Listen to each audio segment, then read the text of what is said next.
how to approach anatomy, the subject anatomy. Now, when we start with anatomy, we first start with general anatomy. General anatomy में bones, muscles and joints. Previous lecture में जो पढ़ाया है वो अच्छे से याद करके जाना. अगर ऐसे पढ़ाई करोगे तो इंटरेस्ट डेवलप हो जाएगा एनाटॉमी में.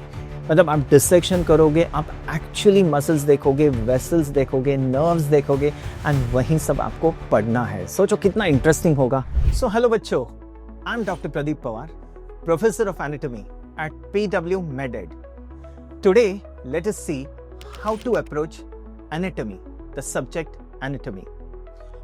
वैसे तो बहुत वास्ट सब्जेक्ट है anatomy. Now, when we start with anatomy, we first start with general anatomy. General anatomy में bones, muscles and joints. This you should know. ये basics हैं. ये 3 topics तो आपको आना ही है. Once these 3 topics are done, then we start with upper limb, the gross anatomy. Upper limb के साथ we start with general histology and general embryology. General histology में आप सेल पढ़ोगे, मसल पढ़ोगे, कार्टिलेज, बोन्स, ये सब सारी जनरल टॉपिक्स पढ़ोगे. Lymphoid tissue, glands. अब ये जनरल टॉपिक्स जब खत्म होंगे, then we start with organs and organ systems, है ना.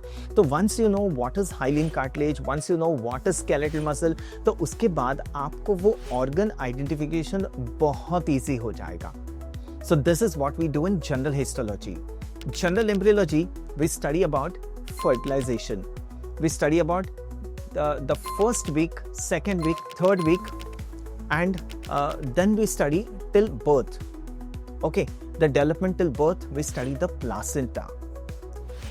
Once we are done with this upper limb, then we start with lower limb and the gross.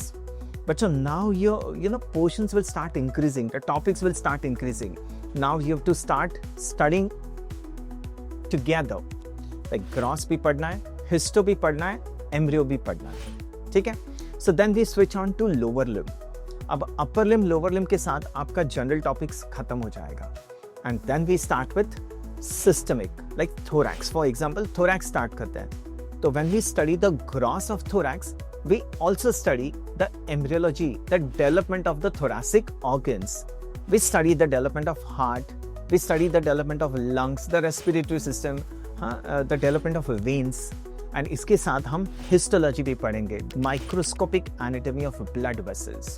ठीक है बच्चों, तो ये thorax के बाद हम जाएंगे abdomen की तरफ. एब्डोमेन तो बहुत लंबा टॉपिक है, इसमें बहुत सारे एब्डोमिनल ऑर्गन्स हैं जिसमें आपको रिलेशंस पढ़ना है, उसका एम्ब्रियो भी पढ़ना है, साथ में उसका हिस्टोलॉजी भी पढ़ना है. Then we switch on to head, face, neck, the most difficult topic, head, face, neck, and then neuroanatomy, the brain. तो ऐसे सीक्वेंस होगा, ऐसे अप्रोच होगा एनाटॉमी के पास. लाइक क्या होता है ना, बच्चे जब बिगिन करते हैं, शुरू करते हैं, तो पोर्शंस कम होते हैं, राइट. दे आर ओरिएंटेड, पढ़ाई होती है, बट एक बार जब सब आ जाता है, लाइक हिस्टो भी आ जाता है, एम्ब्रियो भी आ जाता है, ग्रॉस भी आ जाता है, पूरे दिन कॉलेज में होते हो, डिसेक्शंस करते हो, थक जाते हैं, है ना. फिर घर पे जाके you don't feel like studying. But बच्चों, in MBBS at least in the beginning 3 to 4 hours is necessary. रोज का पढ़ाई रोज करना है. And before you go for the next lecture, तो प्रीवियस लेक्चर में जो पढ़ाया है वो अच्छे से याद करके जाना. बिकॉज कैसे बच्चों, एवरीथिंग इज कोरिलेटिव. लाइक आज का टॉपिक अच्छा समझा, अच्छे दिमाग में रहा, तो अगला टॉपिक बहुत इजी हो जाएगा समझने के लिए. अगर ऐसे पढ़ाई करोगे तो इंटरेस्ट डेवलप हो जाएगा एनाटॉमी में. एक बार इंटरेस्ट डेवलप हो गया तो you will start liking the subject. Okay, and that is how your approach to anatomy should be. अब बच्चे क्या करते हैं ना, वो टॉपिक छूट जाता है, कभी कभी पढ़ नहीं सकते, नेक्स्ट दिन लेक्चर को आते हैं, फिर अगला टॉपिक नहीं समझ में आता है, फिर वो है ना बैकलॉग बन जाता है. जैसे बैकलॉग बढ़ता जाता है, फिर student start to lose interest in the subject, but then student starts to run away from the subject. But believe me बच्चों, एनाटॉमी जैसे इंटरेस्टिंग और कुछ नहीं है. मतलब आप डिसेक्शन करोगे, आप एक्चुअली मसल्स देखोगे, वेसल्स देखोगे, नर्व्स देखोगे एंड वही सब आपको पढ़ना है। सोचो कितना इंटरेस्टिंग होगा, है ना? बट पढ़ाई वही दिन का वही दिन पे करना है, ठीक है? एक हफ्ते पढ़ना है, सैटरडे संडे आपको रिवीजन भी करना है। शॉर्ट टर्म मेमोरी है ना बच्चों उसे लॉन्ग टर्म मेमोरी में कन्वर्ट करना है आपको। एंड एनाटॉमी इतना वोलाटाइल है, अभी पढ़ा 2 घंटे के बाद भूल जाओगे, 2 दिन के बाद कुछ याद नहीं रहेगा।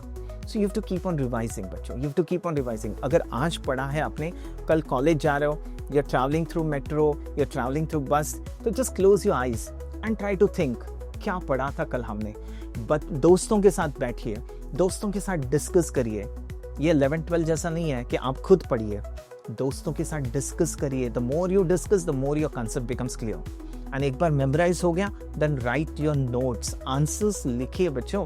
अभी तक आपको खाली एमसीक्यूज आंसर करने का प्रैक्टिस है, आपको थ्योरी लिखने की प्रैक्टिस नहीं है। तो द फर्स्ट एग्जाम्स, उसमें एनाटॉमी का पेपर कंप्लीट ही नहीं होता। तो मैं हमेशा बच्चों को बोलता हूँ प्रैक्टिस राइटिंग आंसर्स, है ना? स्टैंडर्ड क्वेश्चन है बच्चों, वही पूछता है एग्जाम्स में, तो उसके आंसर्स आप लिखिए, डायग्राम्स ड्रॉ करिए, कलर डायग्राम्स ड्रॉ करिए, रिप्रेजेंटेशन पे ध्यान दीजिए। The more your paper is good, the better it is to represent, the examiner is very happy. ठीक है बच्चों? तो ऐसे अप्रोच होना है आपका एनाटॉमी की तरफ, ठीक है? Thank you so much.